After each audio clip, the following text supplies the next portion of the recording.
Welcome to CPXL. This podcast of CrossPoint Church is designed to encourage you to go further and grow deeper. CrossPoint is a rural multi-site church committed to taking the gospel to every place and everyone. You can access all CrossPoint resources at crosspointchurch.com. But now, let's join this episode of CPXL with your host, Pastor Andy Addis. And the wonderful Mrs. Addis. We are so thankful to have you along on this journey. And we did start a journey just last week. We are studying the book of Proverbs. Also known as the book of Wisdom. Very good. I don't know why you second guess yourself. You know all this stuff.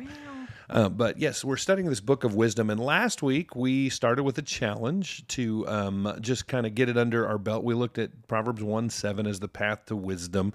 This week, you've been, if you were a part of that, you know we challenge you to read all of chapter 1. Mm-hmm. And you're going to find as we read these different chapters that Proverbs is unique because sometimes there's a theme all the way through. And sometimes every other verse, it's doing something different. Over. Yeah. And so what we're going to do is we're going to challenge you to read a chapter each week. Now, if you didn't read this one, you're like, oh no, you're okay. Just after this, make that your commitment. Read this chapter this week. Get it under your belt. And then every week that follows, we're going to read one chapter. So after 31 weeks, we'll have done the 31 chapters, and we'll have a good overview of the book of Proverbs. Mm-hmm. Now, this week, we're going to pick up where we left off. We're cheating this one because we actually were in Proverbs 1 to set the tone last week, verse 7. We're going to start up in verse 8 and read the next what is kind of a thematic section, 8 through 19. Okay. And we're not going to be able to go super deep because that's a lot of text, but it's really good at helping us with our first issue, and the issue is peer pressure. Yeah. It's peer pressure. It's basically listen to your parents. It's what this is all about. So if you got teenagers, gather around the fire and the radio, and let us regale you with stories of wisdom from past. That was lovely. Was it? Should we mention that we're at our house and that's why it doesn't look like your office? Oh yeah, we probably should. We are getting everything in line. We moved offices and the shelves are up, so I think it'll be nice. But we're not completely set up yet, so we're still a little mobile, but we're getting there. By golly! Hopefully, the next time, if you're doing the video version of this, you'll go, oh, they have arrived, and we'll get it done. But yes, We're at home. That's why above Kathy's head it says, give thanks. That's just not a thought bubble she's got going on right there. That's there all the time. Thanks. All the time. If you're not watching this and just listening, that was the dumbest 45 seconds of your podcast life. I know. Okay, so here we are. Okay. We're going to go back to, I want to talk about, I want to repeat what Solomon is talking about. And remember we said not all these were written by Solomon, but they think the first 9 chapters definitely are, because he says a lot of stuff like, listen to your dad. And even though that's a theme in the book of Proverbs, when he says, listen to your dad and your mother, it's probably actually stuff that he wrote to his kids. Does that make sense? That Solomon wrote to his children. Yep. Not absolutely. what his father wrote to him. Right. This is Solomon writing. So here we go. And let's read verses 8 through 19. Just go ahead and read it in your translation, and then we'll study it in the ESV, and we'll get both of them under our belt. But go ahead and Proverbs chapter 1, starting in verse 8. My child, listen when your father corrects you. Don't neglect your mother's instruction. What you learn from them will crown you with grace and will be a chain of honor around your neck. My child, if a sinner entices you, turn your back on them. They may say, come and join us. Let's hide and kill someone. Just for fun, let's ambush the innocent. Let's swallow them alive like the grave. Let's swallow them whole like those who go down to the pit of death. Think of the great things we'll get. We'll fill our houses with all the stuff we take. Come throw in your lot with us. We'll share all the loot. My child, don't go along with them. Stay far away from their paths. They rush to commit evil deeds. They hurry to commit murder. If a bird sees a trap being set, it knows to stay away. But these people set an ambush for themselves. They are trying to get themselves killed. Such is the fate of all who are greedy for money. It robs them of life. It's an amazing passage, and if we would have learned some of these lessons when we were young, it would have spared us some pain, right? Some heartache, yeah. And that's why they're words from parents. We go back up to verse 8. Hear, my son, your father's instruction. Forsake not your mother's teaching. Again, they really think this is wise old King Solomon in these first 9 chapters because he's literally talking to his kids from not only dad, but mom and dad. And forsake not your mother's teaching. The second part, verse 9, For they are a graceful garland for your head and pendants for your neck. Well, what is the father's instruction and the mother's teaching? They become these things for you.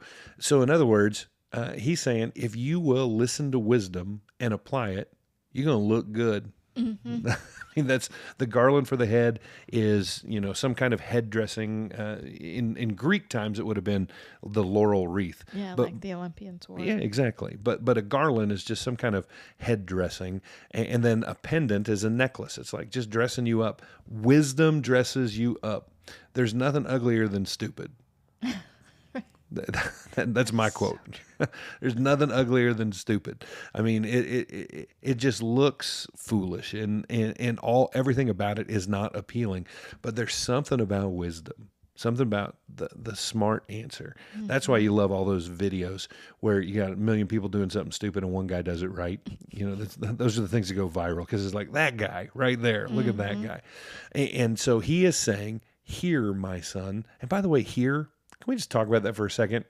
The word hear means not just to auditorily receive. We ask that as parents all the time. Remember the boys growing up? Do you hear me? Do you hear me? Are you hearing me? And they heard you. They can respond. Right. But there's a big gap between hearing and listening. Yes, big gap between hearing and listening. The word here in Hebrew for hear literally means hear, listen, to obey. So it is not just that you receive it. It is, I receive it for the purpose of, I want to apply this. And that's what he says. Hear, my son, your father's instruction. Forsake not your mother's teaching. They will make you look good. Now, verses 10 and following set up a scenario in which he's wanting his kiddos to act right. Let's look at 10, and then we'll look at the rest of them together as a section. My son, verse 10, if sinners entice you, do not consent. So there's your headline. If ragamuffins out there start asking you to go the wrong way, the word entice is a fancy word for persuade. If they start trying to persuade you, don't consent. Now, help me out. Verse 10 in the NLT, what did it say? Turn your back on them. Turn your back. It says, my child, if sinners entice you, turn your back on them. Okay. So that takes some liberties with it because it's a strong way of, it's saying this is what you should do. But literally the word for consent is be willing. So yours says, turn your back on them, but it literally says, don't even be willing, right? If you hear what they're saying, there's some trouble, isn't it? Sometimes you can resist temptation, but then you go to your room and you just mull it over. And you go, I don't know. Maybe I missed something there. And he says, when sinners try to persuade you, when that takes place, don't even consider it. Turn away from it, like yours says, but don't be willing in any way, shape, or form. And then he gives this scenario. Yours did it well. Let me read it again in another version. Listen to the way that they're being tempted or persuaded. If they, these sinful ragamuffins, if they say, come with us, let us lie in wait for blood. Let us ambush the innocent without reason. Like Sheol, let us swallow them alive and whole, like those who go down to the pit. Okay, so let's talk about this real quick. They're not talking about egging a car. Right. This is pretty intense. They're not talking about sneaking out and going to a party. They're like, hey, I got an idea. Let's ambush. Let's literally waylay some people, and we're going to kill them. Like Sheol. Sheol is the place of the dead. And like Sheol swallows them alive, and whole, like those who go down to the pit. There's no question what they're going to say. And why would they want to do that? Is it just a murderous crew? We shall find all precious goods. We shall fill our houses with plunder. Throw in your lot among us, and we will have one purse. And so there's a plan afoot. Yeah. And the plan afoot is let's do damage to somebody else for our own good. Now there's big extremities. Let's kill somebody and rob them. But let's flatten that curve a little bit. And what is the Bible teaching here? When sinners come along, they say, join us. It doesn't matter if we hurt others so long as it benefits us. I mean, that's the root through that whole thing. And the thing that he's being enticed to do is to get wealth because they can do it in a way by taking advantage of somebody else. Now, at the beginning of this, don't consent to sinners' plans.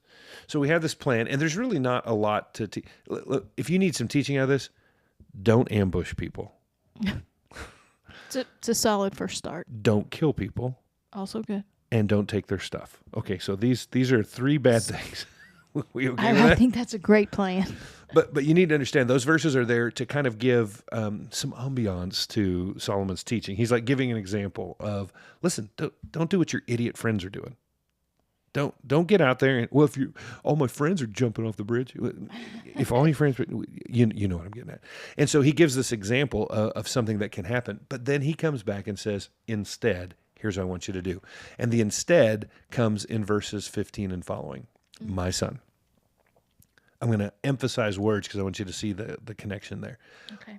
Hold, my son, do not walk in the way with them. Hold back your foot from their paths, for their feet run to evil, and they make haste to shed blood.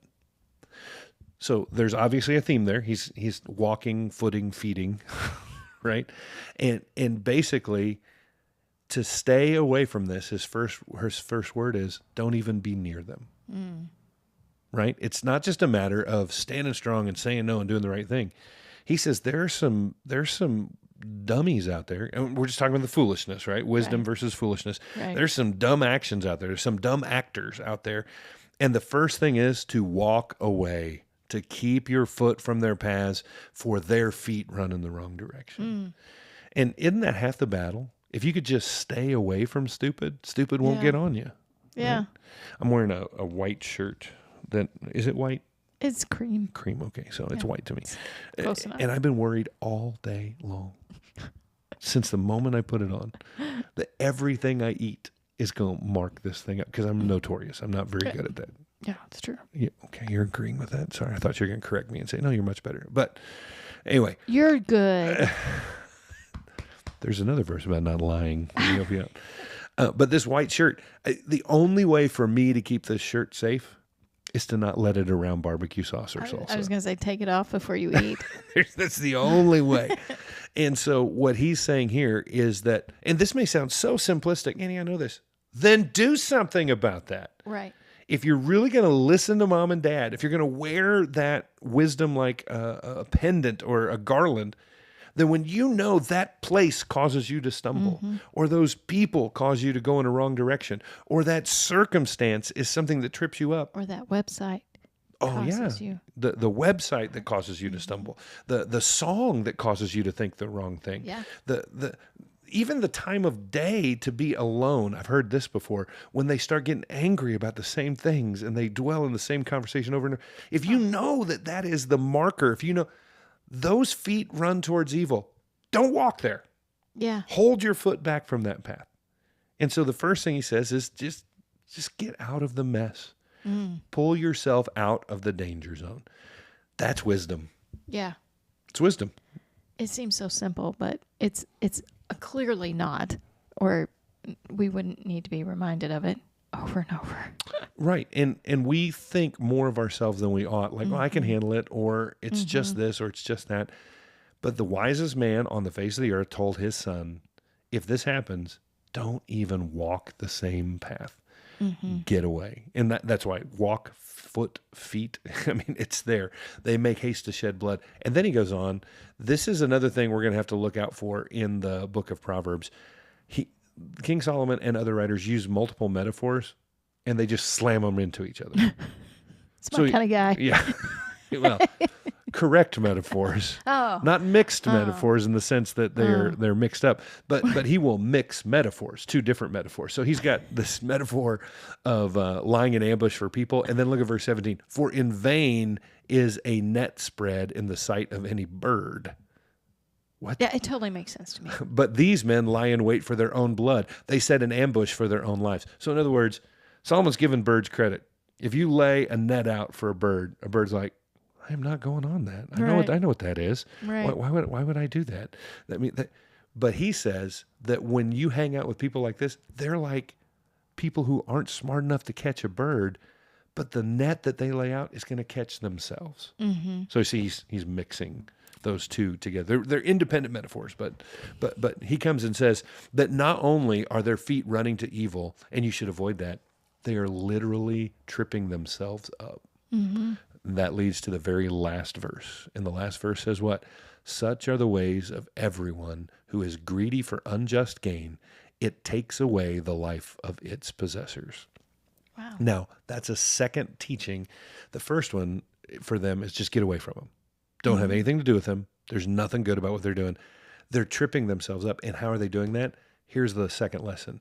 When you lust after things that don't belong to you, when you are greedy to get things in a way that you don't earn, he literally says it will kill you. In the end, it will kill you. It will be your undoing. And so the two bits of wisdom he gives are stay away from trouble in and of itself, and don't play the game of trying to get what you don't deserve. Two really good points, right? And he says you have to wear these things. So the beginning of this process for them, the cat decided to... Can we just take a pause for a moment right now? Anybody want a 15-year-old cat? He's an old cat. He's been with us for a long... He's named Milo because we found him in a Milo field as a kitten. And he does that all the time. He just walked by and said, "What's up?" Yeah, he just walks through the room yelling at people. That's what he does. That's why we don't need to record here anymore. Right. Anyway, so thanks, Milo, for your commentary. You are the ones that we should keep our feet from. Such are the ways of everyone who is greedy for unjust gain. It takes away the life of its possessors. He then goes on to say, not only do you not hang out with those who do wrong, but don't get in the habit of doing wrong yourself and trying to get gain. Now, this has a million applications for us, doesn't it? I mean, we could take this down a million roads for our own life, because there are people, places, and things that we need to stay away from. And then there's this weird sense culturally of entitlement or getting by with something. I think of this just as simply. You had your car worked on, your Jeep worked on not too long ago. And as they worked on it, there was a tool that was left. And I mean, honestly, I've seen them at Harbor Freight for like $1.95, right? That's about it. Sure. It's not a big deal. And your first thought is, bonus tool. But that's unjust gain, right? Yeah, that's true. You go through a drive-through and you hand them a 10 for a $9.50 purchase, and they hand you $1.50 back because there's some math problems going on out there. And you drive off and go, dollar bonus. One of the ways that we can really live out our Christian life, and we can be an example and a disciple and a model, is by lovingly not accepting unjust gain. You didn't take that. You didn't go for that. But if you did receive it and you know it, then you have a chance to correct it. Amen? Yeah. Yeah. All right. Well, that's it. So everybody be good. Yeah. Just kidding. That is the end of this, and the end of this passage. But I love verse 19. Such are the ways. This is what we need to understand. Such are the ways of this world, and we need to be wise so that we can see it, avoid it, and not replicate it. Such are the ways. And that is a look at this week's CPXL challenge. We need to identify the tempting of such are the ways groups in our life. Everybody's got them. We all deal with it. And I want to challenge us that when we find a such are the ways, people, time, place, that we would keep our foot from that. And not only that we would correct any injustices that are within our realm. So that's the challenge. Sound good? Yep. All right. Well, read chapter 2, and we'll see you again next time as we continue through the book of Proverbs here at CPXL. Bye-bye. Thank you for joining us for this episode of CPXL. We hope that you have been challenged to go further and grow deeper. If this podcast has been a help to you, we ask that you would like, comment, and share on whatever platform you use. And if you would like to access additional resources, go to crosspointchurch.com. We will see you again soon on another edition of CPXL.